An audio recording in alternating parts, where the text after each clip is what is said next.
అందరికీ నమస్కారం. Welcome to our channel. Chandrababu Naidu నిన్నను మొన్నను అండి ఒక విచిత్రమైన కంపారిజన్ చేశాడు. అంటే మళ్ళీ దేవుళ్ళను ప్రస్తావిస్తూ రాజకీయాల కోసం దేవుళ్ళను వాడుకుంటూ ఒక మాట మాట్లాడాడు. దాని అర్థం ఏంటి, నేనేం అర్థం చేసుకున్నాను మీకు చెప్తాను. ఖచ్చితంగా చంద్రబాబు మాటల్లో అర్థం అదే. ఒకసారి చంద్రబాబు ఏమంటున్నాడు వినండి. శివుడి తల మీద పాముంటే మనం ఏం చేయలేము. ఒకసారి అదే అనుకుంటున్నారు. నేను తప్పకుండా శివుడు తలపైన పాముంటే నమస్కారం పెట్టి శివుడికి దాన్ని బయట తీసుకొచ్చి పాముని ఏం చేయాలో చేస్తామని చెప్పి కూడా నేను మీకు తెలియజేస్తున్నా. శివుడి తలపై పాము ఉంటే నేనేమీ చెయ్యలేను, దండం పెడతాను, కానీ ఆ పామును బయటికి తీసుకుని వచ్చి ఏం చేయాలో అది చేస్తాను అంటున్నాడు. దీని అర్థం అండి, చంద్రబాబు నాయుడు ఢిల్లీకి పోయి వచ్చిన తర్వాత చాలా విచిత్రంగా మాట్లాడుతున్నాడు. నేను లడ్డు విషయం మాట్లాడను, అది సున్నితమైన అంశము, దాని గురించి ఎప్పుడు ఏం చేయాలో అప్పుడు చేస్తాను, దాని కథ తేలుస్తాను, ఏకసభ్య కమిటీని వేస్తాను అంటే సుబ్రహ్మణ్య స్వామి గారు కూడా ఢిల్లీలో సుప్రీంకోర్టులో పిటిషన్ వేశారు. ఎందుకు మళ్ళీ సిట్ ఉండగా సిబిఐ ఉండగా, అంటే సుప్రీంకోర్టు వాళ్ళు ఏర్పాటు చేసిన సిబిఐతో కూడిన సిట్టు ఉండగా ఎందుకు మళ్ళీ ఈ కమిటీ తొక్కలో కమిటీ అని చెప్పేసి సుబ్రహ్మణ్య స్వామి గారు కోర్టులో పిటిషన్ వేశారు. చూడాలి సుప్రీంకోర్టు వాళ్ళు ఏం చెప్తారో. అంటే సుప్రీంకోర్టు నిర్ణయం ఫైనల్ అండి, ఎవరు కూడా దాన్ని ధిక్కరించడానికి వీల్లేదు.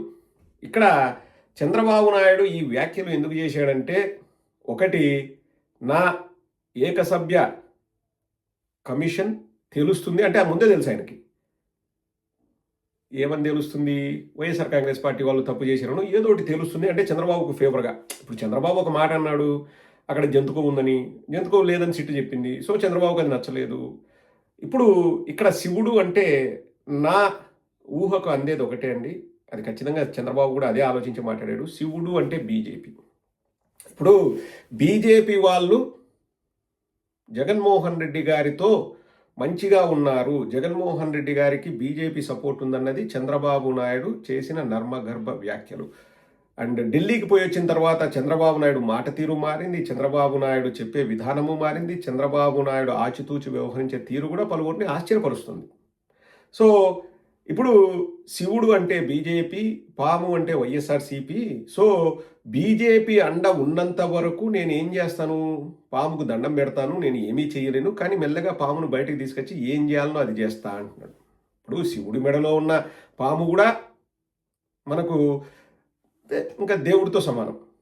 సో ఆ పామును ఏదో చేస్తా అంటున్నాడు. అంటే ఏంటి, ఇప్పుడు మళ్ళా ఈ పులిసిపోయిన ఒక పచ్చ బ్యాచ్ ఉంటుంది కదండి, వాళ్ళతో మళ్ళీ ఈ ఏకసభ్య కమిషన్లో ఏదో తేలిందని చెప్పేసి ఊదరగొట్టుదామనే ప్లాన్లో ఉన్నాడు. ఇంకా నేషనల్ మీడియాకి ఇంకా బౌ అని మొరుగుతాడు ఒకడు, పేరు కూడా చెప్పాల్సిన అవసరం లే. ఇలాంటి గొట్టంగాళ్ళందరికీ మళ్ళీ 50 లక్షలు, ₹1,00,00,000 డబ్బులు ఇచ్చి ఒకే రోజు మీటింగులు పెట్టించి ఇంకా మొదలు పెట్టడమే ఇంకా జగన్మోహన్ రెడ్డి గారు ఇది చేశారు అది చేశారు, హిందుత్వం అది అని వాగడానికి సిద్ధమవుతున్నాడు.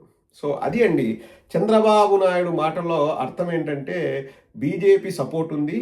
ఎందుకంటే ఢిల్లీకి వచ్చినాక అర్థమైంది చంద్రబాబు నాయుడికి, నువ్వు చేసేది ఏదో పని ఇంకా మూసుకొని ఉండు అని ఢిల్లీలో చెప్పినట్లు ఉన్నారు. అందుకని ఆచితూచి వ్యవహరిస్తున్నాడు. నేను మాట్లాడకూడదు, నేను అది చేయకూడదు ఇది చేయకూడదు అంటున్నాడు. కానీ ఆ ఏకసభ్య కమిషన్ని ఏదో ఆశలు పెట్టుకున్నాడు. చూద్దాం రేపు ఆ ఏకసభ్య కమిషన్ ఏం చెప్తుందో, లేకపోతే సుప్రీంకోర్టు వాళ్ళు సుబ్రహ్మణ్య స్వామి వేసిన ఒక పిటిషన్పై వాళ్ళు ఏమంటారో అది కూడా చూద్దాం. ఇక్కడ ప్రజలందరూ గమనించాల్సింది ఏంటంటే, చంద్రబాబు నాయుడికి బాగా తెలుసు జగన్మోహన్ రెడ్డి గారికి బీజేపీ సపోర్ట్ ఉంది. అది ఎక్కడ బీజేపీ చెప్పారో ఏమో మనకు తెలియదు, ఎందుకంటే మేము ఏ రోజు కూడా చెప్పలేదు. మేము 2019 నుంచి ఒకే స్టాండ్ పైన ఉన్నాం. ఏంటంటే కేంద్రంలో ఎవరు అధికారంలోకి వచ్చినా మా అవసరం ఉందనుకుంటే వాళ్ళకి సపోర్ట్ చేస్తాము, రాష్ట్రానికి మంచి జరగడమే మాకు కావాల్సింది అని చెప్పేసి. అప్పుడు బీజేపీ వాళ్లకు వైఎస్ఆర్ కాంగ్రెస్ పార్టీ వాళ్ళ సపోర్ట్ అవసరం లేదు. ఇంకా వాళ్ళపైన తిరగబడి కూడా పెద్ద ప్రయోజనం ఉండదు. మనం ఉన్నంత వరకు కేంద్రంతో మనకు రావాల్సిన వాటి గురించి మనం తెచ్చుకోవడమే మన పని. అండ్ ఇక్కడ ఒక విషయం అయితే నేను కరాఖండిగా చెప్పగలనండి, అది ఎలా నీకు తెలుసు అనే విషయాన్ని నేను చెప్పలేను. అత్యంత గోప్యంగా ఉంచాల్సిన విషయాలు కొన్ని ఉంటాయి.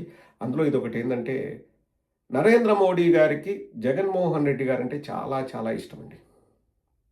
నరేంద్ర మోడీ గారు జగన్మోహన్ రెడ్డి గారిని అమితంగా అభిమానిస్తారు. ఒక మంచి లీడరు అనేది నరేంద్ర మోడీ గారి అభిప్రాయం. 2024లో జనవరిలో ఎలక్షన్స్ ముందు జగన్మోహన్ రెడ్డి గారికి వర్తమానం పంపిన విషయం వాస్తవం. బీజేపీ వాళ్ళు మనం కలిసి పోటీ చేద్దామని చెప్పారు. జగన్మోహన్ రెడ్డి గారు ఆ రోజు వారు బీజేపీపై కోపంతో కాదు కానీ మన భావజాలం వేరు, మనం కలిస్తే నష్టం తప్పితే లాభం ఉండదు అన్న ధోరణిలో వారు సున్నితంగా, అంటే ఇది మీ అవసరం మాకు లేదని కాకుండా ఇది కుదరదు అని చెప్పారు. ఇంకా తర్వాత ఏం జరిగిందో రెస్ట్ ఈజ్ హిస్టరీ. కానీ ఇప్పటికీ కూడా నరేంద్ర మోడీ గారికి జగన్మోహన్ రెడ్డి గారంటే అంతే అభిమానం. ఎందుకంటే నీతి నిజాయితీతో రాజకీయాలు చేస్తారన్నది నరేంద్ర మోడీ గారి భావన. చంద్రబాబు నాయుడు ఇంకా ఎంత మేక వండిన పులో మనందరికీ తెలుసు. ఎప్పుడు కూడా బీజేపీ వాళ్ళు చంద్రబాబు నాయుడు గారిని నమ్మరండి. మళ్ళా మరొక చక్కటి ఉదాహరణ చెప్తాను. అసలు అదానీ డేటా సెంటర్ అనౌన్స్మెంట్ వచ్చిన రోజు అదానీ వాళ్ళు కానీ, లేకపోతే మనము ఏదో ఇప్పుడు డబ్బాలు జఫాలు కొట్టుకుంటున్నాం కదా, ఎవరు గూగుల్ వాళ్ళు కానీ, లేకపోతే భారతీ ఎయిర్టెల్ వాళ్ళు కానీ ఎవరు కూడా చంద్రబాబు నాయుడుకి, నారా లోకేష్కి థ్యాంక్స్ చెప్పలేదు. వాళ్ళు థ్యాంక్స్ చెప్పింది నరేంద్ర మోడీ గారికి. కానీ చంద్రబాబు నాయుడు అండ్ నారా లోకేష్ నరేంద్ర మోడీకి, అమిత్ షాకు ఎక్కడ పేరు వస్తుందో అని చెప్పేసి ఒక్కరంటే ఒక రోజు కూడా అసలు అదానీ వాళ్ళు వచ్చారంటే నరేంద్ర మోడీ గారి సహకారం ఉంది అని ఎక్కడా మాట్లాడలేదు. వాళ్ళు కొంచెం కూడా నరేంద్ర మోడీ గారికి, అమిత్ షా గారికి, లేకపోతే రాష్ట్ర బీజేపీకి పేరు వచ్చేలాగా వాళ్ళు ఎక్కడ కూడా ఒక ప్రకటన కూడా చేయలేదు. అవన్నీ తెలుసు. నరేంద్ర మోడీ గారు చూడని రాజకీయాలు లేవు కదండి. నరేంద్ర మోడీ గారికి అన్నీ తెలుసు. ఏమంటే ఇంక వీళ్ళ ఆటలు ఎన్ని రోజులు ఆడతారులే, ఆడని అని చెప్పేసి వాళ్ళు సైలెంట్గా ఉన్నారు. సో చంద్రబాబు నాయుడు బాధ ఏంటంటే ఢిల్లీకి పోయిన తర్వాత వాళ్ళు వద్దు, ఇంక నువ్వు మాట్లాడొద్దు అంటే అప్సెట్ అయ్యి వచ్చేసి, చూడు నన్నే మాట్లాడొద్దు అంటారు, మనము కూటమిలో ఉన్నాం కదా, మనం జగన్మోహన్ రెడ్డి గారిని ఇరుకుని పెట్టాలి కదా, మతం పేరుతో ఇరుకుని పెట్టాలి కదా, ఇప్పుడు మత రాజకీయాల్ని చెలరేగాలి కదా, కానీ అలా చేయకుండా నన్ను ఆపమంటున్నారు ఈ ఢిల్లీ పెద్దలు.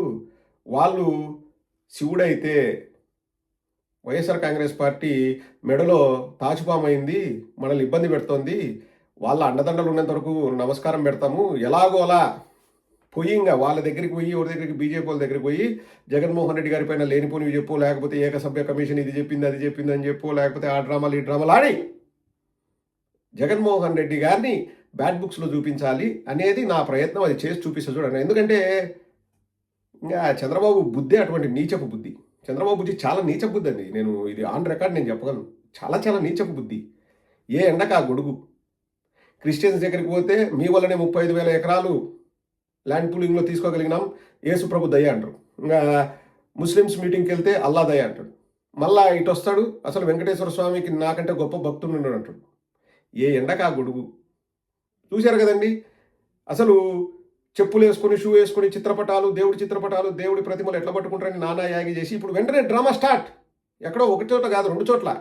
వాళ్ళు ఎవరో పార్టీ సపోర్టర్లు వచ్చేసి వెంకటేశ్వర స్వామి ప్రతిమనిస్తుంటే ఫస్ట్ పట్టుకున్నాడు. మళ్ళా నాటకాలు ఏంటంటే షూ ఇప్పేసి పట్టుకుంటాడు. ఇంతకుముందు ఎప్పుడు కూడా అట్లా షూ ఇప్పిన దాఖలాలే లేవు. మళ్ళీ ఏం చెప్తాడు, నేను గత 20 ఏళ్ళుగా షూ ఇప్పుతాను అంటాడు. ఎట్లా కావాలంటే అట్లా తన ఆలోచనలు మార్చుకునే నీచపు బుద్ధి అండి చంద్రబాబు నాయుడు. వెరీ ఏమంటారు, పొలిటికల్లీ నేను చెప్పేది. వ్యక్తిగతంగా నాకు అనవసరం. వ్యక్తిగతంగా who is Chandrababu, who is Lokesh, why should we even care about it అని రాజకీయంగా చెప్తున్నా. చాలా నీచపు బుద్ధి చంద్రబాబు అది.